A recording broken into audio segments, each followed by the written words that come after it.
அன்பானவர்களே, இனிமையானவர்களே, பிரியமானவர்களே, பண்பாளர்களே, வதந்திகளை பரப்புரையாளர்களே, இப்படியே நேர்மையானவர்களே, உழைப்பாளர்களே, தொழிலாளர்களே, முதலாளிகளே, எல்லோரும், அப்புறம் சில்ட்ரன்ஸ், அப்புறம் இளைஞர்கள், அப்புறம் வாலிப பெண்கள், எல்லோருக்கும் ஒரு விஷயங்க. அது என்னவென்றால், என்னை பொறுத்த வரைக்கும் ஆண்டவன் படைச்சா எங்கிட்ட கொடுத்தா அனுபவி ராஜான்னு அனுப்பி வச்சான், அவ்வளோதான். ஹாப்பி, சந்தோஷம், காமெடி, ஆட்டம், பாட்டம், கூத்து, டான்ஸ். நேற்று செத்து போச்சு, நாளைக்கு கிடையவே கிடையாது. தோணுறத பேசிட்டு போயிட்டே இருக்கணும், வர்றத பார்த்துக்கலாம், அவ்வளோதான். ஓகேவா? அடுத்த வீடியோவில் பேசுகிறேன். அன்பானவர்களே, நான் பாட்டு ஏதோ கிணத்து தவக்கலை மாதிரி கிணத்துல போட்ட வாலி மாதிரி அப்படியே தான் கண்டுது. நான் எப்போவுமே வழக்கமாக யூடியூப்பில் தான் வீடியோ போட்டுருந்தேன். ஒரு 7-8 வருஷமாக போட்டேன். ஒரு 22,000 வீடியோ இருக்கும். என் வீடியோ வந்து எல்லாமே லென்த்து வீடியோ. அதை முழுசாக பார்க்கணுன்னா யூடியூப்பில் தான் பார்க்க முடியும். நான் என்ன பண்ணுறேன், ஃபேஸ்புக்கில், அப்புறம் வந்து ஷேர்சாட்டில், அப்புறம் வந்து மோஜியில், அப்புறம் வந்து இன்ஸ்டாகிராமில், இப்படி எல்லாத்துலேயும் நான் வீடியோ போடுறோம். ஏகப்பட்ட கேள்விகள் இப்போ வந்து அவங்க கேட்குறாங்க. எல்லாருக்கும் தனித்தனியாலாம் என்னால் போய் பதில் சொல்ல முடியாது. கமெண்ட் பாக்ஸில், இன்பாக்ஸில் இருக்கிற எல்லா கேள்விகளுக்கு என்னால் பதில் சொல்ல முடியுமா? ஸோ அதனால தான் ஏன் வீடியோ லென்த் வீடியோங்க தான் எல்லாமே. அது நீங்கள் யூடியூப்பில் தான் பார்க்க முடியும். ரெண்டாவது, ஆமாம், ஒருத்தர் வந்து என்னதுங்க அது, ஒரு இங்கிலீஷில் ஏதோ ஒன்று நீங்கள் படிச்சிங்க, த ரோட் இஸ் நேரோ அண்ட் லாங், அப்புறம் when ice NEET ice and the feeling is strong, I turn away from the வால், அப்படி போட்டுட்டு நீங்கள் வந்து அதுக்குண்டான அர்த்தத்தை அடுத்த வீடியோவில் சொல்கிறேன். இன்ஸ்டாகிராமில் கேள்வி கேட்டவரே அவரே உங்களுக்கு உண்டான பதில். அதாவது, த ரோட் இஸ் நேரோ and long when ice NEET ice. ஆமாம். அப்புறம் and the feeling is strong, I don't away from the வால். அதாவது இந்த வீடியோ ஒரு 2-3 நாளைக்கு முன்னால் வந்து என்ன பண்ணிட்டேன், அப்பா ஏதோ ஒரு மீட்டிங்கில் பேசுகிறாரு. ஆமாம், மேலே பாம்பு, கீழே நரிகள், ஓடி நழுசுவர்கள், அதை போட்டு இதை போட்டு மேட்ச் பண்ணிட்டேன். ஆனால் உண்மையிலேயே இது மேட்ச் ஆகாது. அவர் கேட்குறாரு, ஏங்க மேட்சே ஆகலிங்களேன்னு கேட்குறாரு. இன்ஸ்டாவில் கேள்வி கேட்போம், அதான் கேட்குறாரு. உண்மைதான், அது மேட்ச் ஆகாது. ஆனால் நான் அந்த ரோடு வந்து நேராக இருக்கிற ரோடு ரொம்ப லாங்காக போக போக போக குறுகி குறுகி குறுகி குறுகி ஒரு சுவர் தான் வரும். அப்போ அந்த கண்களும் சந்தித்து கொள்ளும். அந்த நேரத்தில் பயப்படாமல் ஃபீலிங் ரொம்ப ஸ்ட்ராங்காக இருந்தால் அப்படியே ஒரு யூ-டர்ன் போட்டு அப்படியே, ஆமாம், ஐ டேர்ன் அவே ஃப்ரம் த வால், அப்படியே திரும்பி வீட்டுக்கு வரும். இதுதாங்க விஷயம். அன்பானவர்களே, யூடியூப்பில் வந்து ஒரு ஐயா வந்து கமெண்ட் பாக்ஸில் கேட்டிருக்காங்க, ஆமாம், இப்போ பேனாவை எடுத்துன்னு காஷ்மீருக்கு போங்க. நான் அது ஆமாம், கத்தி தீட்டாதே புத்தியை தீட்டு. பேனாவுக்கு ஒரு வலிமை இந்த உலகத்தில் வந்து வேறு எதுக்குமே இல்லை. பேனா தான் மிகச்சிறந்த ஒரு ஆயுதம் அப்படி நான் போட்டிருந்தேன். அப்போ அவர் வந்து, அப்போ பேனாவை எடுத்துன்னு போங்க காஷ்மீருக்கு, போயிட்டு போகிற ஸ்டாப் பண்ணிவிடுங்க அப்படின்னு போட்டிருந்தாரு. அதாவது நான் வந்து எப்போவுமே சொல்லுவேங்க, எந்த ஒரு விஷயமும் வேரிலேயே கிள்ளி எறியப்பட வேண்டுங்க. ஆரம்பத்திலேயே நான் என்ன சொல்லியிருந்தேன், என்ன பண்ணிட்டு இருந்தது, மொசாட்லாம் பார்த்தீங்களா, இஸ்ரேலில் பாரு, இஸ்ரேல் இன்றைக்கி காட்டுத்தீங்க 4 நாளாக எரிஞ்சுன்னு இருக்குது. ஸோ நான் குதர்க்கமாக பார்க்காதீங்க. பேனா என்பது ஒரு வலிமையான ஒரு ஆயுதம். அறிவாளிக்கு ஆயுதம் பேனாங்க. அறிவாளிக்கும் கன்னுக்கும் சண்டைக்கும் என்னங்க சம்மந்தம் இருக்குது? அறிவாளி எங்கேயா போய் சண்டை போடுவானாங்க? புத்திசாலி எங்கேயாவது போய் சண்டை போடுவானாங்க? சொல்லுங்கள் பார்க்கலாம். அவனுக்கு ரத்த வாடை எந்த ஒரு அறிவாளிக்கும் ரத்த வாடை பிடிக்காது. அதே நேரத்தில் நான் சொல்லியிருப்பேன், ஒரு கன்னத்தை அடித்தால் மறு கன்னத்தை காட்டு, அப்படியே தொடர்ந்து கன்னத்தையே திருப்பி திருப்பி காட்டிக்கிட்டு இருக்காத அப்படின்னு இயேசுநாதர் சொல்லியிருக்காருங்க. அவரே சவுக்கு எடுத்து என்னுடைய தகப்பன் வாழும் இடத்தை வியாபார கூடமாக ஆக்கிட்டீங்களேன்னு சொல்லி அடிக்கிறார். அதை அடிக்க வேண்டிய நேரத்தில் அடிக்கணும். புரியுதுங்களா? அன்பானவர்களே, எனக்கு ரொம்ப சந்தோஷமான ஒரு இன்பாக்ஸில் ஒரு கேள்வி. இது ஃபேஸ்புக்கிலேருந்து ஒரு ஐயா கேட்டிருக்காங்க. அது என்னென்னா, நான் டான்ஸ் ஆடுறேன்ல, அதை பார்த்துட்டு அவர் பயங்கரமாக டென்ஷன் ஆகிருப்பார்னு நினைக்கிறீங்க. ஒருவேளை உயிரோடு இருக்கிறாரா செத்துட்டாரா தெரில, என்ன கொடுமை சார் அப்படின்னு அங்கே அந்த கமெண்ட், நான் டான்ஸ் ஆடுறாரு அந்த கமெண்ட் பாக்ஸில் போட்டுருக்காருங்க, என்ன கொடுமை சார். அதனால் பாவம் வியாதி உள்ளவராக இருப்பார்னு நினைக்கிறேன். பாவம் ஆரோக்கியம் இல்லாதவர். யோகா அதுக்கு இது நீச்சல் கற்றுக்கா, இதுக்கு வா அதுக்கு வா, யோகா கற்றுக்கோ, காசு கொடு கீசை கொடு, நல்லா நிறைய ஏமாந்து போய் அழைச்சா கடைசியில் இந்த ஆளிட்ட போய் டான்ஸ் கற்றுருந்தா ஒரு வேளை உடல் நல்லா இருக்குமோ அப்படின்னு நினச்சிட்டு போகிறோம். என்னமோ தெரியல, என்ன கொடுமை சார். அவருக்கு உண்டான பதில், நல்லா ஆரோக்கியமாக இருக்கணும்னா நல்லா நீச்சல் அடிங்க. நீச்சல் அடிக்க தெரியலன்னா என்ன மாதிரி நல்லா டான்ஸ் ஆடுங்க. என்ன மாதிரி யதார்த்தமாக இருங்க. ஓகே, யதார்த்தம் நல்ல சுகத்தை தரும், நல்ல தூக்கம் வரும். அன்பானவர்களே, அப்புறம் ரொம்ப முக்கியமான விஷயம், யூடியூப்பில் வந்து அந்த முயற்சி 1, முயற்சி 2 அந்த மாதிரி ஒரு ஃபோட்டோகிராஃபி அண்ட் தனியாக அது ஒரு தனியாக ஒரு 16 நிமிஷம் வீடியோ. தென் ஆஃப்டர்வர்ஸ் இந்த அடோபி அடோப் ப்ரீமியர் ப்ரோவில் எடிட்டிங் எப்படி பண்ணணும், ரொம்ப அது ஒரு 16 நிமிஷம் தான். எங்கே 20,000 25,000 ஃபுல்லாக பார்த்துருக்காங்க. ஆமாம், சும்மா தான் அப்படி தள்ளி தள்ளி விடுவானுங்க பாருங்கள், தள்ளி விடுவானுங்க. 1 million views, 5 million views, 10 million views, அந்த நக்குவனை நக்கு நக்கு நக்கு நக்கு நக்கு நக்கு நக்குன்னு நக்கி விடுவாங்க பார்த்தீங்களா, அப்படி இல்லைங்க, முழுசாக பார்த்துருக்காங்க, எல்லாம் வாழ்த்து சொல்கிறாங்க. ரொம்ப அற்புதமான முறையில் சொல்லி கொடுத்துருக்கீங்க ஆமாம் அப்படின்னு சொல்கிறாங்க. இன்னும் பார்த்துக்கிட்டு தான் இருக்காங்க. அதனால தான் நான் இன்னும் அது நிறைய பேர் கேட்குறாங்க, போடுங்க வீடியோ போடுங்க, அந்த ஃபோட்டோகிராஃபி வீடியோகிராஃபி எடிட்டிங் பற்றி போடுங்கன்றாங்க. நிறைய பேர் பார்த்துக்கிட்டு இருக்காங்க. பார்க்காதவங்க யூடியூப்பில் முயற்சி 1, முயற்சி 2 2 வீடியோ இருக்கும், பாருங்கள். தேங்க்யூ எல்லாருக்கும். ஆமாம். ஸோ அன்பானவர்களே, இப்படி தான் ஆயிரக்கணக்கான கேள்விகள். ஆமாம், அதெல்லாம் நான் யூடியூப்பு, ஃபேஸ்புக்கு, இன்ஸ்டாகிராமு, சாட்டு, மோஜி, இப்படி ஆமாம் அந்த ரீல்ஸு, ஷார்ட்ஸு எல்லாத்துலேயும் ஆமாம் ஆயிரக்கணக்கான கேள்விகள்ங்க. எல்லா கேள்விக்கும் எனக்கு பதில் சொல்லணுன்னு ஆசை தான். But I don't have time. அது ஒன்று. ரெண்டாவது அவ்வளோ கஷ்டம் தான், அதெல்லாம் ரொம்ப கஷ்டம். எல்லாருக்கும் பதில் சொல்ல முடியுமா? அதனால தான் சரி, தப்போ சரியோ அப்படி சரி, இதுக்கு அப்படி முடிஞ்ச வரைக்கும் 1-2 பேருக்கு இப்படியே நான் சொல்கிறேன், இப்படி சொல்லி விட்டுறா, நீங்கள் புரிஞ்சுக்கலாம். நான் ஒன்றும் செய்ய முடியாதுங்க. I can't do anything. என்னால் வரலாம், நீ கேட்கணும் போ. I can't do anything. I never make commitments, right?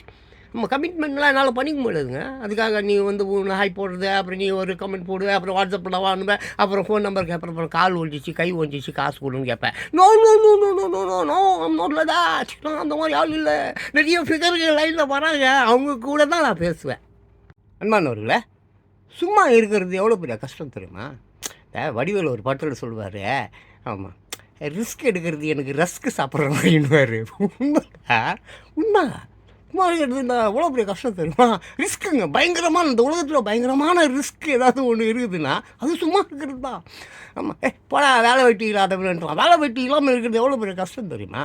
சரி, அதுக்கு வேலை வெட்டி இல்லையா, இப்போ லவ் தான். இதில் ஒருத்தர் இருக்கிறார், ஷாஜகான். அவர் எப்பேற்பட்ட காதல் மன்னன் தெரியுமா? அவுரங்கசீப்பை அவர் பிடிச்சி உள்ள வச்சுட்டாரு. அவங்க அப்பா தூக்கி உள்ள வச்சுட்டாரு. யார்? அவுரங்கசீப்பு. அந்த மும்தாஜி, அதுதான் அந்த அத்தர்ல, அத்தர், அந்த சென்ட்டுக்குதே, அது ஃபார்முலா கண்டுபிடிச்சதே அந்த மும்தாஜ் தான். மும்தாஜ் யார் தெரியுமா? இந்த புத்தகத்தில் இருக்குது மும்தாஜ் யாருன்னு. ஒரு வீரனுடைய மனைவிங்க. மும்தாஜிக்கு தெரியாமல் மும்தாஜ் மேலே கொண்ட காதலால் ஷாஜகான் அந்த வீரனை கொண்டுட்டு மும்தாஜை கல்யாணம் கட்டிட்டாரு. அதுக்கு தாஜ்மஹால். சரி, சும்மா இருக்கிறதுக்கு பதிலாக போய் லவ் பண்ணுங்க, போங்க. Love love love love love.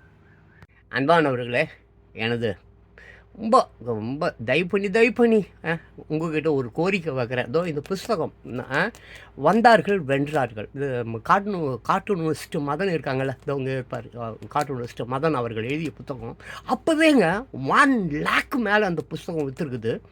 முடிஞ்சால் கண்டிப்பாக கிடைக்கும், புஸ்தக கடைகளில் கிடைக்கும். தயவு செஞ்சு நீங்கள் வந்து வாங்கி படிக்கணுங்க. இந்த முகலாயர்கள் எப்படிப்பட்டவர்கள் என்பதை அறிந்து கொள்ள வேண்டும் என்றால் கண்டிப்பாக நீங்கள் வந்து அதாவது ஒரு கோட்பாடு இல்லாமல், சித்தாந்தம் இல்லாமல், கொள்கை இல்லாமல், வெறும் கொலைகள், திருடுவது, கொள்ளை அடிப்பது, மக்களை போட்டு மிதிப்பது, அதுவும் சாதாரணமாக இல்லைங்க. குதிரைகளை ஏற்றி, யானைகளை ஏற்றி, ஈட்டிகளை பாய்த்தி. தயவு செஞ்சு இந்த புத்தகத்தை வாங்கி படிங்க. வந்தார்கள் வென்றார்கள் எல்லாரும் பற்றிய கேவலமான விஷயம்லாம் இதில் இருக்குது. தயவு செஞ்சு எனக்காக வாங்கி படிங்க. இதில் எப்படி இதில் வாழ்ந்தவர்கள் எப்படி நடக்கக்கூடாதுன்னு தான் ஒரு பாட்டு எடுத்து வச்சுருக்கேன், பாட போகிறேன்.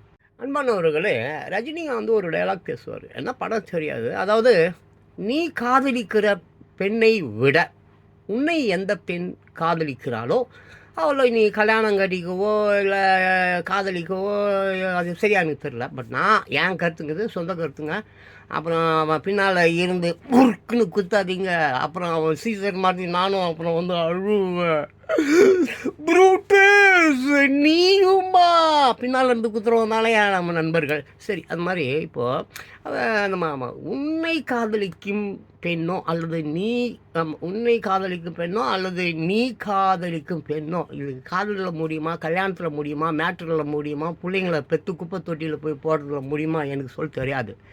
பட் காதல் வந்து அப்படின்ற ஒரு விஷயமே என்ன தெரியுமாங்க, ஒன்று அவள் ஒன்றா காசுக்காக காதலிப்பா, இல்லை நீ அவள் உடலுக்காக காதலிப்ப. இதுதான் காதல். கல்யாணத்துலையும் இதுதான் விஷயம். ஃபஸ்ட் நைட் அன்றைக்கே ஓடி போகிறவங்கள பார்க்குறோம். ஏன் தாலி கட்டுறதுக்கு முன்னாலே ஓடி போகிறவங்களெல்லாம் நம்ம பார்க்குறோம். ஸோ இந்த காதல் கீதல் இதெல்லாம் போய் காமம், அது உண்மை. செக்ஸுக்கு முக்கியத்துவம் கொடுங்க. நான்லாம் பயங்கரமான செக்ஸ் பீரியட். நான் சின்ன பிள்ளைங்களாம் அதை பார்ப்பாங்க. அதுக்காக நான் ஒன்றும் கவலைலாம் பண்ணல. அது 4-5 வயசுக்குள்ள 6 செக்ஸ் படம் வீடியோ இதில் பார்த்து செல்ஃபோனில் பார்த்து நிற்குது. அதுக்காக நான் வீடியோ போடக்கூடாதா? அடப்பாயோ. அன்பானவர்களே, இதோ இந்த விரல் இருக்குல்ல, இங்கே இருக்கக்கூடிய செய்தியை கொஞ்சம் அப்படியே பார்த்துக்குங்க. ஆமாம், ஒரு அற்புதமான செய்திங்க இது. இங்கே பாருங்கள், இந்த எறும்புகள் இருக்குது இல்லையா, எறும்புகள். இப்போ பார்த்தீங்கன்னா எறும்புகள் சுமார் 15 கோடி ஆண்டுகளுக்கு முன் இந்த உலகில் தோன்றியது. 15 கோடி ஆண்டுகளுக்கு முன்னாலேயே. அப்புறம் பாருங்கள், நம்ம 2 மில்லிமீட்டர் தான் சின்ன கடுகு, அதாவது ஒரு கடுகு அளவில் இருந்து 4 சென்டிமீட்டர் வரை நீளம் கொண்ட எறும்புகள் உள்ளன. உலகில் சுமார் 12,000 வகை எறும்புகள், உலகத்தில் 12,000 வகை எறும்புகள் இருக்கிறது. இதில் 5.2% எறும்பு வகைகள் இந்தியாவில் உள்ளன. நம்ம இந்தியாவில் கிட்டத்தட்ட 600 எறும்பு வகைகள் உள்ளன. இது பார்த்தீங்கன்னாக்கா ரொம்ப அற்புதம். மழை காலத்துக்கு இப்போவே சேர்த்து வச்சுக்கோங்க. ஆமாங்க, தூக்கணாங்குருவி மாதிரி அதுவே கூடு கட்டிக்கும். நம்மளால் தாங்க அறிவு இல்லாத லோனை வாங்கி கடனை வாங்கி லோனு அப்படின்னால சுற்றிட்டு பார்த்துட்டு போய் அந்த பேங்க் மேனேஜர் இருக்கிறான் பாருங்க, யோக்கியம்.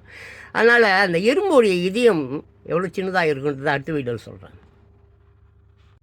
அன்பானவர்களே, எறும்பு பற்றி தான் நான் பேசினேன். எறும்பு இதயம் எப்படி என் கூட பேசுதுன்றதை பற்றி தான் அவங்ககிட்ட சொல்ல போகிறேன். இன்னொரு விஷயம், அது எறும்பு இருக்குதுங்களே, அதுக்கு கரும்பு இருக்குதுல்ல, கரும்பு, அது கூட எள்ளு தாங்க ரொம்ப பிடிக்கும். ஏன் சொல்லுங்க. ஏன்னா எனக்கு சுகர் இருக்குது. நான் போய் வெளியில் நின்னா போதும், என் காலை ஒரு 100-200 எறும்பு சுவா அப்படியே டேஸ்ட்டு பார்க்கும். டேஸ்ட், ஆனால் எங்கிட்ட சுகர் இருக்குல்ல.